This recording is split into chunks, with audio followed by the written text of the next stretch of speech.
ሰላም ጤና ይስጥልን ተመልካቾቻችን እንደምን አመሻችሁ። ለዕለቱ ያዝንላችሁ ቢዝነስና ምጣኔ ሀብት ዘገባዎች የሚያልፉበት ሰዓት ላይ ደርሰናል። እኔ መሐመድ ንጉስ አብዱ አብራችሁ ቆይታ አደርጋለሁ።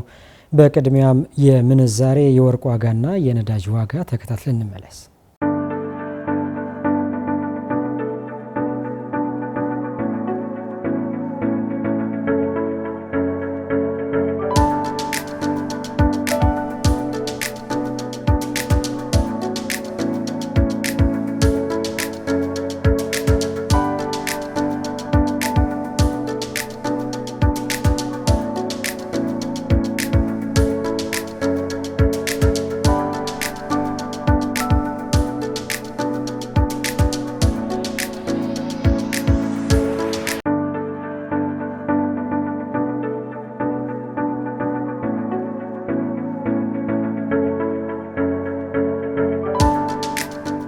ኢትዮጵያ በአፍሪካ አህጉራዊ ነጻ የንግድ ቀጠና ስምምነት ትግበራ በመታገዝ ምርቶቿን በአየርና በየብስ ትራንስፖርት ወደ ተለያዩ አፍሪካ ሀገራት መላክ ጀመረች።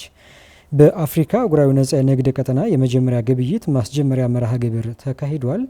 በመርሃ ግብሩ ላይ በምክትል ጠቅላይ ሚኒስትር ማዕረግ የዲሞክራሲ ስርዓት ግንባታ ማስተባበሪያ ማዕከል ኃላፊና የብልጽግና ፓርቲ ምክትል ፕሬዚዳንት አደም ፋራህ፣ የንግድና ቀጠናዊ ትስስር ሚኒስትር ካሳሁን ጎፌ፣ የትራንስፖርትና ሎጂስቲክስ ሚኒስትር አለሙ ስሜ፣ የኢትዮጵያ አየር መንገድ ግሩፕ ዋና ስራ አስፈጻሚ መስፍን ጣሰውን ጨምሮ በርካታ የመንግስት ከፍተኛ የስራ ኃላፊዎች ተገኝተዋል። የንግድና ቀጠናዊ ትስስር ሚኒስትር ካሳሁን ጎፌ በዚሁ ጊዜ እንዳሉት አህጉራዊ ነጻ የንግድ ስምምነት የሀገራችንን ንግድ ለማዘመንና ለመላው ዓለም ለመግለጥ የሚያስችል ነው ብለዋል። በተለይ በእቃዎች ዋጋ ተመን ወይም ደግሞ ታሪፍ ላይ ስምምነት ተደርሶ ዛሬ የመጀመሪያውን ጭነት በአየርና በየብስ መላክ መጀመሩን አብስረዋል። በስምምነቱ መሰረት የታሪፍ ምጣኔን ዜሮ አድርጎ በሚደረገው ግብይት የሀገራችን የውጭ ንግድ በትክክለኛ መስመርና እድገት ላይ እየመጣ ያለውን ስኬት በማሳለጥ ረገድ ትልቅ ድርሻ ይኖረዋል ነው ያሉት። አህጉራዊው ነጻ የንግድ ስምምነት በአፍሪካ ሀገራት መካከል ያለውን የገበያ ትስስር ለማጎልበት ወሳኝ መድረክ ነው ብለዋል። ዛሬ የተጀመረው የመጀመሪያ የወጪ ንግድ በዋነኝነት ትኩረት የሚያደርገው በምስራቅና በደቡብ አፍሪካ ሀገራት ላይ መሆኑን አስታውቀዋል። በዚህም በመጀመሪያ ጭነት ስጋ፣ አትክልትና ፍራፍሬ፣ ቀይና ነጭ ቦለቄ እንዲሁም በቆሎ እና ሌሎች ምርቶችን ወደ ኬንያ፣ ሶማሊያና ደቡብ አፍሪካ በአየር ጭነትና በየብስ ትራንስፖርት መላክ መጀመሩ ነው የተናገሩት። ትግበራው የሀገራችንን የወጪ ንግድ ሂደት ይበልጥ ለማሳለጥ የሚያስችል መሆኑንም ተናግረዋል። ኢትዮጵያ ቀጠናዊ ትስስርን ለማፍጠን የገቢና ወጪ ምርትን ለማጓጓዝ የባቡር መሰረተ ልማት ግንባታን እያስፋፋች ነው ሲሉ አለሙ ስሜ ገለጹ። ኤኤምጂ ኢንዱስትሪ ፓርክን ከዋናው ኢትዮ ጅቡቲ ባቡር መስመር ጋር የሚያገናኝ የባቡር ሀዲድ ግንባታ ተጀምሯል። የባቡር መስመር ግንባታው ሙሉ በሙሉ በኢትዮ ጅቡቲ ትራንስፖርት አክሲዮን ማህበር ባለሙያዎች የሚገነባ ሲሆን በ6 ወራት ለማጠናቀቅ መታቀዱ ተገልጿል። የትራንስፖርትና ሎጂስቲክስ ሚኒስትር አለሙ ስሜ እንዳሉት ኢትዮጵያ በአህጉራዊ ነጻ የንግድ ቀጠና ስምምነት ወደ ትግበራ ምዕራፍ እየገባች ነው። ቀጠናዊ የኢኮኖሚ ትስስር ያለ መሰረተ ልማት ግንባታ የሚታሰብ አይደለም ያሉት ሚኒስትሩ ለዚህም ለባቡር መሰረተ ልማት ግንባታ ትኩረት ሰጥታ እየሰራች መሆኑን ገልጸዋል። የኤምጂ ኢንዱስትሪ ፓርክን ከዋና ኢትዮ ጅቡቲ ባቡር መስመር ጋር የሚያገናኘውና ዛሬ መሰረተ ድንጋይ የተቀመጠለት የግንባታ ፕሮጀክት የዚሁ አካል መሆኑን ተናግረዋል። ግንባታው ሙሉ በሙሉ በሀገር ውስጥ አቅም የሚከናወን መሆኑን ጠቁመው ኢትዮጵያ በራስ አቅም የተመሰረተ ብልጽግናን የማረጋገጥ ውጥኗ ፍሬ እያፈራ ለመሆኑ ማሳያ ነው ብለዋል። የኢትዮ ጅቡቲ ባቡር ትራንስፖርት አክሲዮን ማህበር ዋና ስራ አስፈጻሚ ኢንጂነር ታከለ ኡማ በበኩላቸው የባቡር ሀዲድ ግንባታ ከዲዛይን ጀምሮ በውስጥ አቅም ለማከናወን ዝግጅት መደረጉን ተናግረዋል። አክሲዮን ማህበሩ የሎጂስቲክስ አገልግሎት ከመስጠት ባለፈ የባቡር መስመር፣ የፈጣን መንገድና ሌሎች መሰረተ ልማት ግንባታዎችን በስፋት ለማከናወን ግብ መያዙንም ጠቁመዋል። ዛሬ ኤኤምጂ ኢንዱስትሪ ፓርክን ከዋናው ኢትዮ ጅቡቲ ባቡር መስመር ጋር የሚያገናኘው ሀዲድ ግንባታ መጀመሩን ገልጸው ስራችን በሌሎች ፕሮጀክቶችም ተጠናክረው ይቀጥላሉ ብለዋል።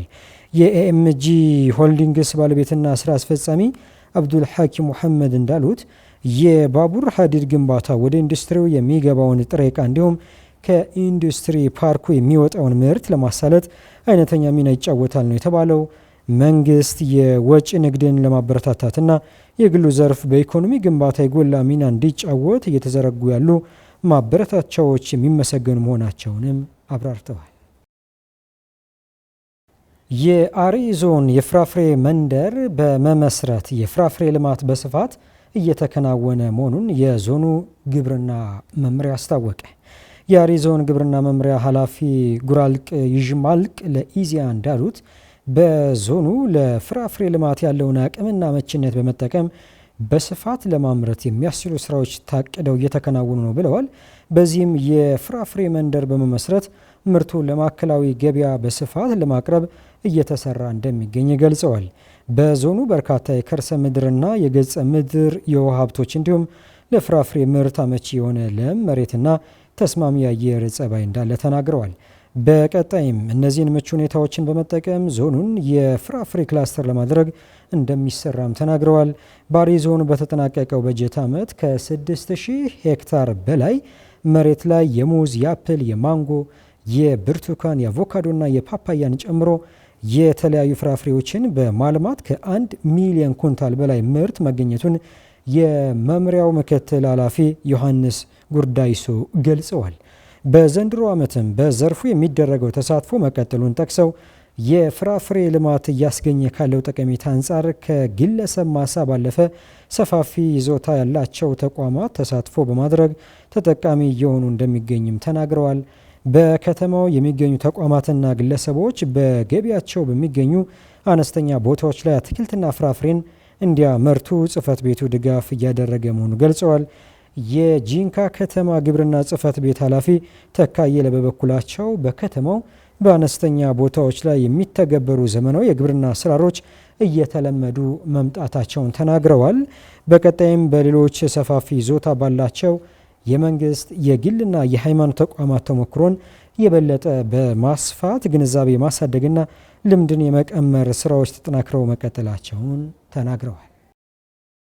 ተመልካቾቻችን ለዕለቱ ያዝንላችሁ ቢዝነስና ምጣኔ ሀብት ዘገባዎች በዚሁ ተጠናቀዋል። አብራችሁን ስለነበራችሁ ከልብ እናመሰግናለን።